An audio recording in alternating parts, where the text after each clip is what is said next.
Hello everyone, how are you all? I hope you all are doing fine. Welcome back to my channel. My name is Hammad Ashad and you are watching Learn English with Hammad.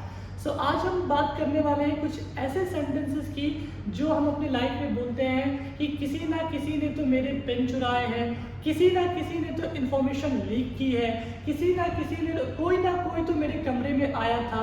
So basically जब हम किसी person के बारे में बात करते हैं कि कोई ना कोई या किसी ना किसी ने, अगर if we are talking about any person तो वहाँ पर हम यूज करते हैं someone or the other, someone or the other. And guys, do not pronunciate like someone or the other.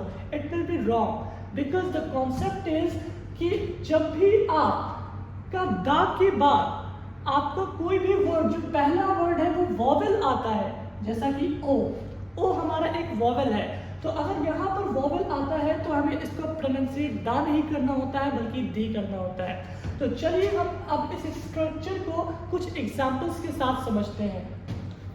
First structure, first example, अब जैसे मैंने कहा कि कोई ना कोई तो है, ठीक है, किसी ना किसी ने तो इंफॉर्मेशन लीक की है, ठीक है, जैसे हमारे बीच कोई था और किसी ना किसी ने तो या कोई ना कोई इंफॉर्मेशन लीक कर दी है, तो हम बोलेंगे someone or the other has leaked the information. Someone or the other has leaked the information. ठीक है, अब फॉर एग्जाम्पल जैसे कई लोग गद्दार होते हैं। अच्छा, हम गद्दार को क्या बोलते हैं? तो गद्दार के लिए हमारे पास एक वर्ड है, that is traitor.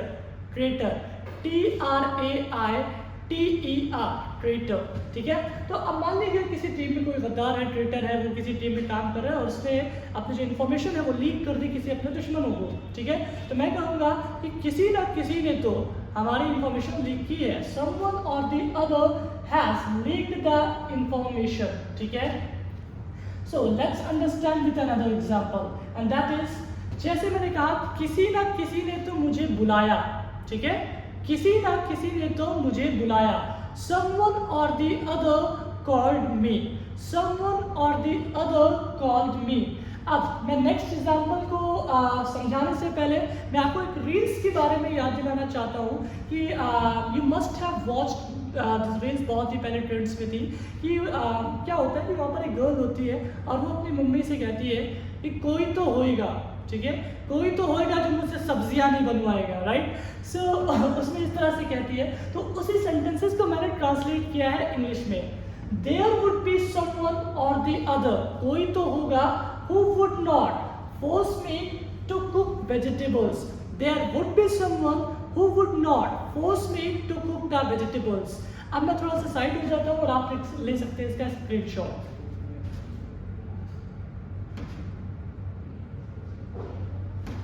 So thank you guys, that's it for today. आज के लिए इतना ही था और अगर आपको इस वीडियो से कुछ ना कुछ सीखने को मिला है तो आप as a reward you can like my videos, subscribe my channels and yes, do not forget to hit the bell icon. Thank you so much.